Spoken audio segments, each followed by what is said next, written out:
Welcome back. BRS party assembly నియోజకవర్గ స్థాయి విస్తృత స్థాయి సమావేశాలు నేటి నుంచి ప్రారంభం కానున్నాయి.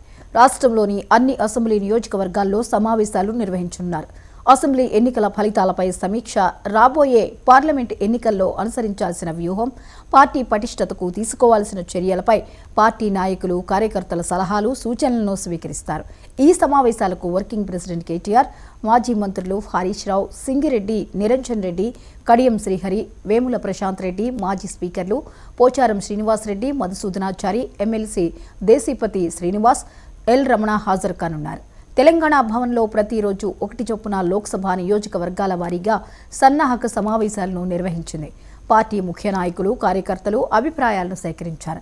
ఈ సమావేశాలకు పార్టీ శ్రేణుల నుంచి అద్భుతమైన స్పందన రావడం, వారిలోని ఉత్సాహాన్ని చూసిన పార్టీ నాయకత్వం దృష్టిలో పెట్టుకుని అసెంబ్లీ నియోజకవర్గ స్థాయిలోనూ సమావేశాలు నిర్వహించాలని నిర్ణయించారు.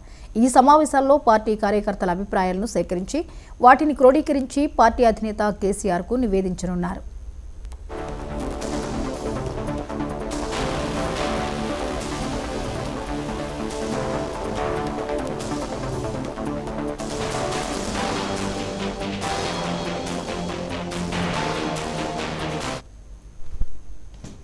రాబోయే పార్లమెంట్ ఎన్నికల్లో అనుసరించాల్సిన వ్యూహంపై చర్చించేందుకు బీఆర్ఎస్ పార్టీ మైనారిటీ రాష్ట్ర స్థాయి సమావేశాన్ని ఈవేళ తెలంగాణ భవన్లో నిర్వహించున్నారు.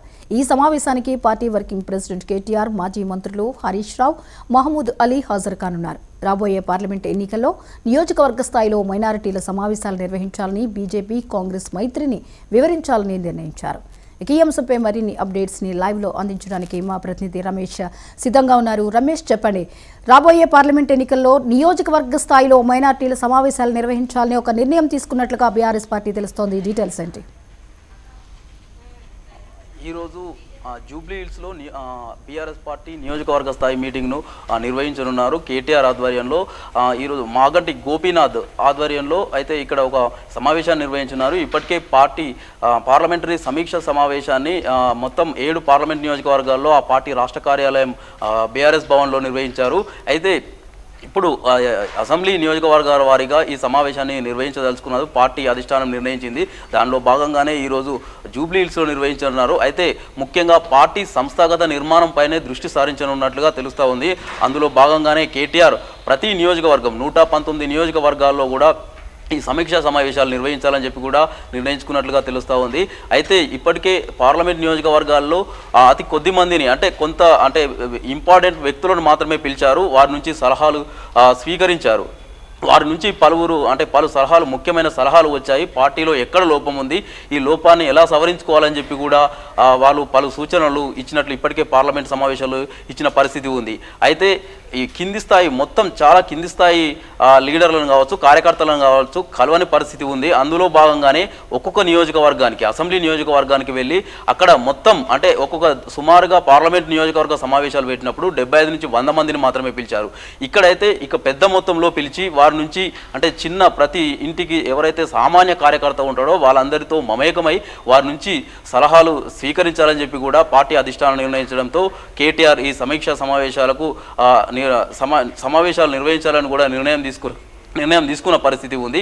అయితే ఇందులో ముఖ్యంగా కూడా పార్టీ నాయకులు కూడా పలు సూచనలు కార్యకర్తలకు చేసే అవకాశం ఉంది. ముఖ్యంగా రాష్ట్ర ప్రభుత్వం చేస్తున్న తప్పిదాలపై కూడా దృష్టి సారించాలని చెప్పి, అది ప్రజల దృష్టికి తీసుకెళ్లాలని చెప్పి కూడా పలు సూచనలు వారికి చేసే అవకాశం ఉంది. ముఖ్యంగా చూసుకున్నట్లయితే ఇటీవల ఎమ్మెల్సీ వివాదం, కుర్ర సత్యనారాయణ కావచ్చు, దాసోజు శ్రవణ్లను కావచ్చు, గత ప్రభుత్వం ఎంపిక చేసి పంపిస్తే మంత్రి మండలి ఎంపిక చేసి పంపించిన వారిని గవర్నర్ తిరస్కరించడం, ఇప్పుడు కాంగ్రెస్ ప్రభుత్వం రాగానే వారిని ఇమీడియట్లీ కోదండరాంతో పాటు అమీరుల్లా ఖాన్ను వారిని నియమించడం, ఇట్లాంటి విషయాలను బీజేపీ అటు కాంగ్రెస్ రెండు ఒకటే అనే విషయాన్ని కూడా ప్రజల్లోకి తీసుకెళ్లాలని కూడా కార్యకర్తలకు సూచించే అవకాశం ఉంది. ముఖ్యంగా కృష్ణా రివర్ బోర్డ్ మేనేజ్మెంట్ను, అదే కృష్ణా నది ఏదైతే ఉందో ఇక్కడ ఉన్న ప్రాజెక్టులను కేఆర్ఎంబీకి అప్పచెప్పాలని చెప్పి కూడా రాష్ట్ర ప్రభుత్వం కుట్ర పన్నుతోంది.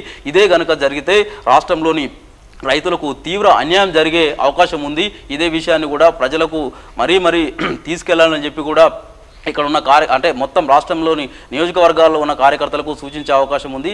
అంటే పార్టీ నిర్మాణంపై కూడా పార్టీలో ఎవరైతే కీలకంగా వ్యవహరించారో వారికి ముఖ్యమైన పదవులు కూడా ఇవ్వాలని చెప్పి కూడా ఇప్పటికే నిర్ణయించుకున్నారు. అంటే వారి నుంచి సూచనలు వచ్చిన తర్వాత కొత్త కమిటీలను కూడా వేసే అవకాశం ఉంది. ముఖ్యంగా 6 గ్యారంటీలు ఏవైతే ఉన్నాయో 6 గ్యారంటీల్లో 2 అమలు చేస్తున్నారు. మిగతావి ఎప్పుడు అమలు చేస్తారనే విషయంపై కూడా ఒత్తిడి తీసుకురావాల్సిన విషయం ఉంది. అందుకోసం ప్రజలతో మమేకమై పోరాడాలి. ప్రజలకు కాంగ్రెస్ ఇచ్చిన గ్యారంటీలను ఖచ్చితంగా అమలు చేసి తీరాలి, లేకపోతే పోరాటాలకు కూడా సిద్ధంగా ఉండాలని చెప్పి కూడా కార్యకర్తలకు ఈ సమావేశాల్లో సూచించే అవకాశం ఉంది. Right, thank you Ramesh.